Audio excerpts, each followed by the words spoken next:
Hello friends, this is C Rohan Kamalia और आज हम लोग डिस्कस करेंगे इनकम टैक्स एक्ट में जो नया सेक्शन आया है, सेक्शन 194 क्यू। ये क्या है और ये कब से एप्लीकेबल है? तो ये 1 जुलाई 2021 से आप सभी के लिए एक नया सेक्शन एप्लीकेबल हो जाएगा, सेक्शन 194 क्यू। तो ये बहुत ही इंपॉर्टेंट सेक्शन है। ये बात करता है TDS on purchase of goods के बारे में। ये देखिए, TDS on purchase of goods. तो आप बोलिएगा कि इससे मिलता जुलता सेक्शन तो अभी कुछ दिन पहले ही आया था, 1 अक्टूबर 2020 से। तो मैं बता दूं आपको, वो टीसीएस आया था, TCS on sale of goods. तो आप सभी को पता होगा कि 1 अक्टूबर से जो आपको आप परचेज जो करते थे, तो आपके जो सप्लायर थे वो आपको बिल पे टीसीएस जो है वो 0.075% का टीसीएस लगा के भेजते थे, जिसको कि आप अपने सप्लायर को पेमेंट करते थे और आपके जो सप्लायर है वो उसे जमा करा देते थे, जिसका आपको रिफंड इनकम टैक्स में मिल जाता था। तो ये तो टीसीएस था, लेकिन 1 जुलाई 2021 से नया सेक्शन ला दिया है जिसमें टीडीएस ऑन परचेज है। मतलब आप अपने सप्लायर से जो गुड्स खरीद रहे हैं, अब उस पे आपको टीडीएस काटनी होगी। पहले ये नहीं था। तो अब लेकिन जो भी आप 1 जुलाई 2021 से अपने सप्लायर से जो भी गुड्स खरीदिएगा, उस पे आपको 0.01% टीडीएस काटना होगा।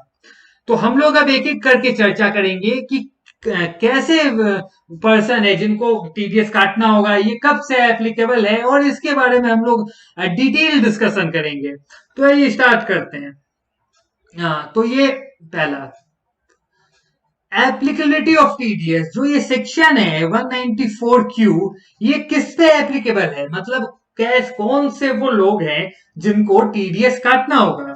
तो मैं आपको बता दूं, टीडीएस तो आपको काटना होगा 1 जुलाई 2021 से।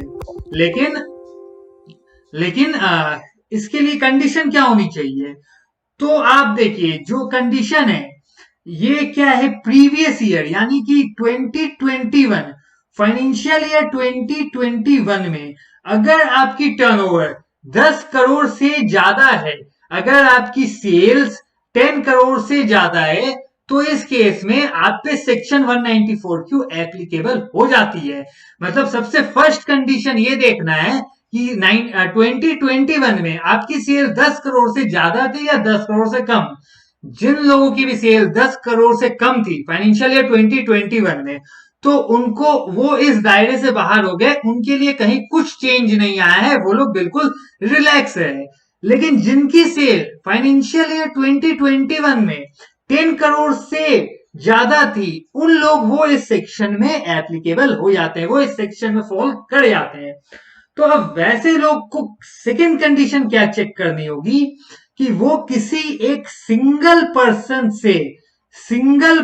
से पूरे साल में, मतलब 1 अप्रैल 2021 से किसी भी सिंगल पर्सन से 50 लाख रुपए से ऊपर का माल लेते हैं या नहीं।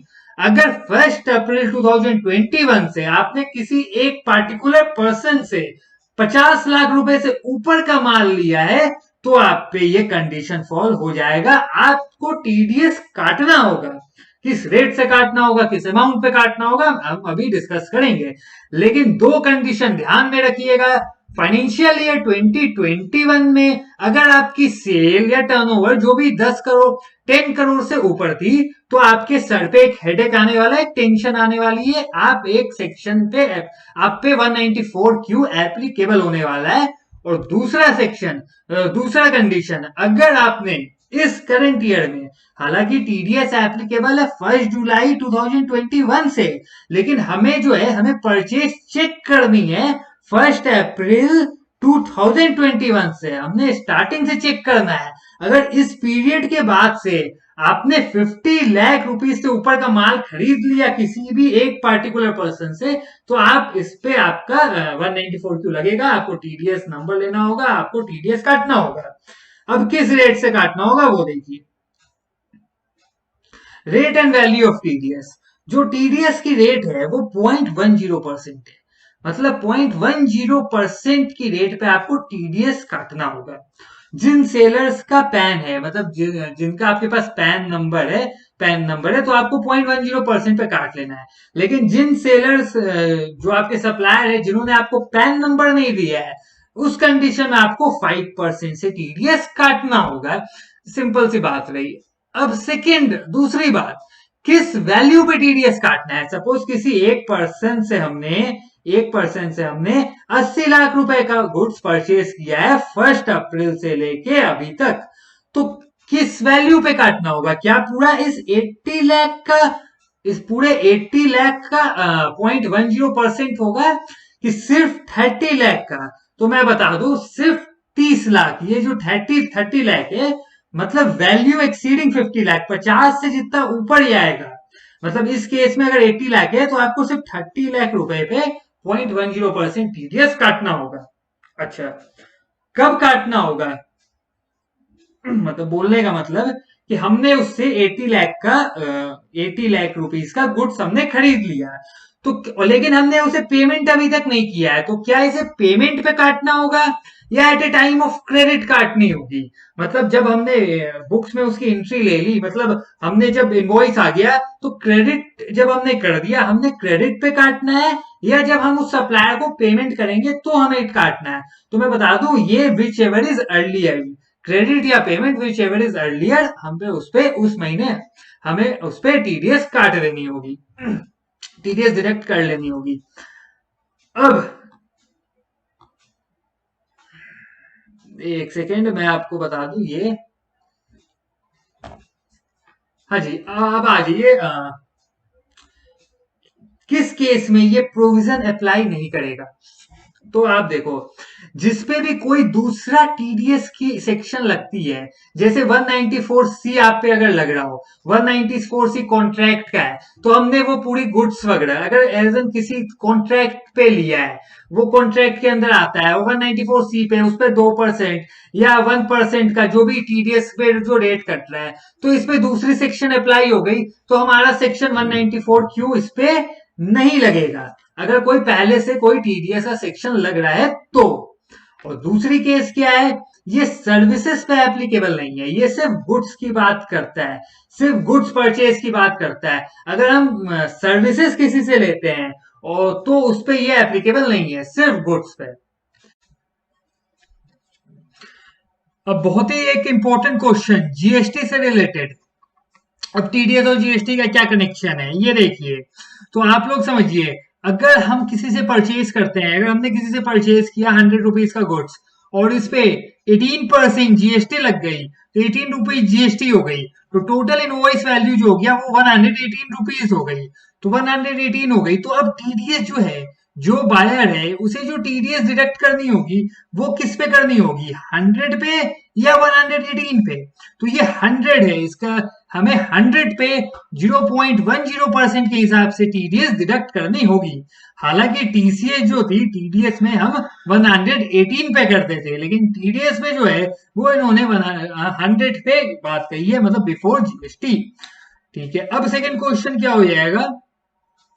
सेकेंड और बहुत ही इंपॉर्टेंट क्वेश्चन है, section TCS on sale versus TDS on purchase. इस केस में क्या होगा?